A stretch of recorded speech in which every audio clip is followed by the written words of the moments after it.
Hello दोस्तों, कैसे हैं आप सब लोग। उम्मीद करता हूं काफी अच्छे होंगे। तो दोस्तों, इस साल 2024 का सबसे मोस्ट डिमांडिंग आईपीओ, मतलब जिसकी जीएमपी सबसे ज्यादा चल रही थी, बीएलएस ई सर्विसेज का जो आईपीओ है, उसका अलॉटमेंट स्टेटस आ चुका है की फिनटेक की वेबसाइट पर। अगर अभी तक आपने चेक नहीं किया है तो चेक कर लीजिए। मैंने वैसे टेलीग्राम चैनल पर इसका अपडेट आपको दे दिया था, मतलब सुबह ही इसका अलॉटमेंट स्टेटस आया है।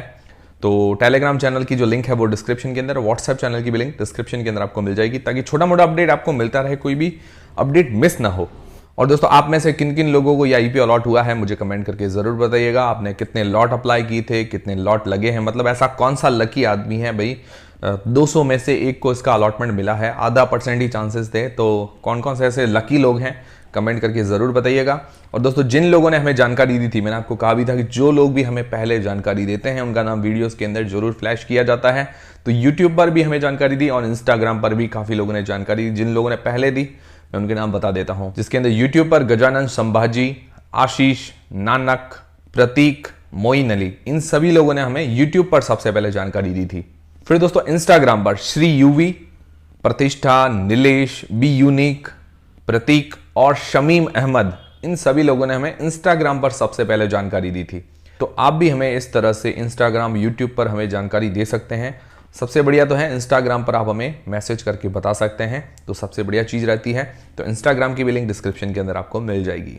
अब दोस्तों, जिन जिन लोगों की आईपीओ अलॉट हुआ है और जिन जिन लोगों को नहीं अलॉट हुआ है, मतलब जिनको नहीं मिला है ये आईपीओ, तो उन दोनों को ही लिस्टिंग डे वाले दिन क्या स्ट्रेटजी अपनानी चाहिए, मतलब जिनको अलॉट हुआ उनको होल्ड करके रखना चाहिए या लिस्टिंग वाले दिन सेल कर देना चाहिए, या उसके अलावा जिन लोगों को अलॉट नहीं हुआ है वो लिस्टिंग वाले दिन कैसे फायदा कमा सकते हैं, उसके बारे में जानेंगे इस वीडियो के अंदर। देखिए दोस्तों, कोई भी डिसीजन बनाएं आप अपनी रिस्क और अपना एनालिसिस लगा के बनाएं, मैं सिर्फ आपको जानकारी दूंगा। तो सबसे पहले इसकी जो लिस्टिंग डेट है वो है 6 फरवरी को। 6 फरवरी को ये शेयर मार्केट के अंदर लिस्ट हो जाएगा। मंगलवार को 9 बजे मार्केट खुलता है। किसी भी आईपीओ की लिस्टिंग 10 बजे होती है। अब इसकी अंदाजन लिस्टिंग प्राइस क्या हो सकती है, तो अंदाजन जो लिस्टिंग प्राइस है 135 रुपए, मतलब ये शेयर जो है हमें अलॉट हुआ है 135 रुपए पर शेयर के हिसाब से अलॉटमेंट मिला है, ठीक है।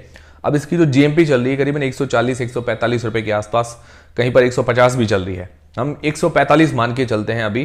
पहले 170 बीच में चल रही थी, फिर थोड़ी डिमांड कम हुई है, 145 रुपए के आसपास चल रही है। और ये जनरली ऐसा होता है, अलॉटमेंट आने के बाद जीएमपी डाउन हो जाती है, मतलब जिस भी आईपीओ की डिमांड हो जीएमपी डाउन हो जाती है, फिर लिस्टिंग थोड़ी नीचे होती है। लिस्टिंग नीचे होने के बाद क्या है कि एकदम से उस शेयर के अंदर वापस तेजी देखने को मिलती है लिस्टिंग वाले दिन।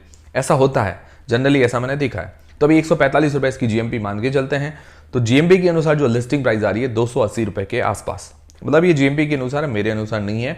तो फिर भी हम रेंज के अंदर लेके चलते हैं, क्योंकि देखिए कुछ भी चीजें फिक्स नहीं होती है, शेयर मार्केट है, कुछ भी चीजें फिक्स नहीं है, ऊपर भी हो सकता है नीचे भी हो सकता है। तो अंदाजन जो लिस्टिंग प्राइस हो सकती है 250 रुपए से लेकर 300 रुपए के बीच में, ये इसकी अंदाजन लिस्टिंग प्राइस हो सकती है।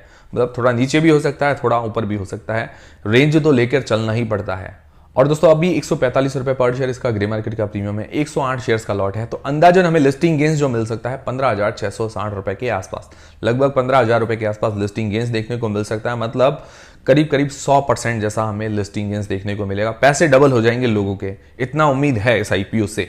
बाकी देखिए, कोई सिचुएशन अलग से आ जाए वो अलग चीज है कि भाई एकदम से लिस्टिंग अलग हो गई, वो अलग चीज होती है। बाकी जिस हिसाब से संभावनाएं चल रही, डिमांड है, उस हिसाब से लिस्टिंग अच्छी होनी चाहिए। तो अंदाजन हमने लिस्टिंग प्राइस जान ली, अंदाजन हमने लिस्टिंग गेंस जान लिया। अब हमारी लिस्टिंग डे पर स्ट्रैटेजी क्या होनी चाहिए, मतलब इसको होल्ड करें या सेल करें, और जिनको नहीं मिला क्या वो बाय करें या नहीं करें।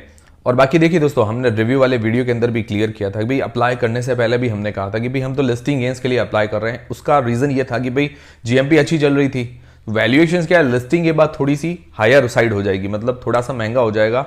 इसलिए पर्सनली मेरा विचार ऐसा ही था कि लिस्टिंग गेंस के लिए। और उसके अलावा दोस्तों, ये चीज भी आप ध्यान में रखिएगा कि भाई अभी जो जीएमपी है, कोई भी आईपीओ जिसकी जीएमपी पहले तो बहुत अच्छी चल रही होती है, पर लिस्टिंग वाले दिन थोड़ी सी लिस्टिंग नीचे हो जाती है। और ऐसा भी काफी आईपीओ में हुआ है। फिर लिस्टिंग नीचे होती है, फिर क्या है कि लोग जो बायर्स हैं या बड़े ट्रेडर्स हैं जो भी मार्केट मूव करते हैं, वो क्या है कि बाद में बाय करना शुरू कर देते हैं, उसके बाद शेयर के भाव चढ़ जाते हैं। तो इस तरह का भी पोजीशन हो सकती है अगर मान लो लिस्टिंग नीचे होती है। तो ये चीज आप ध्यान में रखिएगा। अब खैर, इसके पॉजिटिव्स और नेगेटिव्स देख लेते हैं। इससे क्या है कि और ज्यादा क्लैरिटी आ जाएगी कि आपको होल्ड करना है या सेल करना है। तो सबसे पहली चीज इसके पॉजिटिव्स देखते हैं। तो सेक्टर इसका बहुत ही बढ़िया है, कोई ज्यादा कंपटीशन नहीं है। ई मुद्रा जैसी कंपनी पहली लिस्टेड है, दूसरी ये कंपनी लिस्ट होने जा रही है, और ई मुद्रा ने भी बढ़िया रिटर्न बना के दिया है। ये कंपनी क्या करती है, अलग अलग बैंक्स के टच पॉइंट्स वगैरह हैं जहाँ पर बैंक मनी ट्रांसफ़र करना है या मनी निकालना है, तो वो काम ये करती है। मतलब जैसे SBI बैंक है, उसका ज़्यादातर काम है इसका टच पॉइंट्स जिसको बोलते हैं, जहाँ पर सारे काम हो जाते हैं बैंक के। बैंक नहीं है पर बैंक जैसे काम हो जाते हैं। उसके अलावा माइक्रो ATMs वगैरह की सुविधाएं हैं, पासपोर्ट वीज़ा है, और कोई लाइसेंस वगैरह बनाना है या कोई भी फॉर्म वगैरह फिल करना है, आयुष्मान भारत जैसी योजना है, जो भी ये काफ़ी सारी चीज़ें होती है, तो वो क्या है कि इसका काम है। और उसके अलावा इसके अंडर में जो है एजेंट्स भी हैं, उनको ये अपना कमीशन वगैरह देती है। मेन अभी इसका SBI बैंक का काम है, उसके अलावा और भी कई सारी बैंक्स का भी काम है। तो काम बढ़िया है, डिमांडिंग काम है, और उसके अलावा फाइनेंशियली काफ़ी स्ट्रांग है। रेवेन्यू और प्रॉफिट के अंदर बहुत अच्छी ग्रोथ है, और डेट फ्री कंपनी है, मतलब पूरी की पूरी ऋण मुक्त कंपनी है। ये सबसे अच्छी बात है। ऐसी फाइनेंशियली मजबूत जो कंपनियां बहुत कम देखने को मिलती है। बाकी उसके अलावा इस सेक्टर का एसेट लाइट मॉडल है, मतलब कोई ज़्यादा पैसों की जरूरत नहीं पड़ती। कंप्यूटर है, ऑफिसेज हैं, उसके अलावा कोई इतनी बड़ी मैन्युफैक्चरिंग वगैरह प्लांट नहीं लगाने होते कि जो इतने पैसों की जरूरत पड़े। तो एसेट लाइट मॉडल भी है। तो देखिए, पैसों की जरूरत नहीं है, फिर भी इन्होंने क्या है कि पूरा का पूरा फ्रेश इश्यू लेके आए। फ्रेश इश्यू लेके आए, ये बहुत अच्छी चीज़ है। कंपनी की जो ग्रोथ है उसके लिए पैसा काम आएगा। इसके अंदर ये पैसा जो काम में लेंगे टेक्नोलॉजी इंप्रूव करने में, इंफ्रास्ट्रक्चर वगैरह के अंदर, और उसके अलावा BLS स्टोर, मतलब जो ये BLS कंपनी के स्टोर्स भी कुल खोलेगी। उसके अलावा कुछ कंपनियां, छोटी मोटी कंपनियां, उनको एक्वायर करने के लिए पैसा काम में लेगी। तो काफ़ी अच्छी चीज़ है कि कंपनी अपनी ग्रोथ के लिए पैसा काम में ले रही है। बाकी ROE और ROC, return on equity, return on capital employed, 30% के आसपास है या उससे ऊपर का है, तो बहुत बढ़िया चीज़ है। PE वाइज देखिए, प्राइस टू अर्निंग्स रेशियो 44 के आसपास का निकल कर आ रहा है, और ई मुद्रा का PE, मतलब हमने जब उस टाइम वीडियो बनाया था तब 56 के आसपास का था।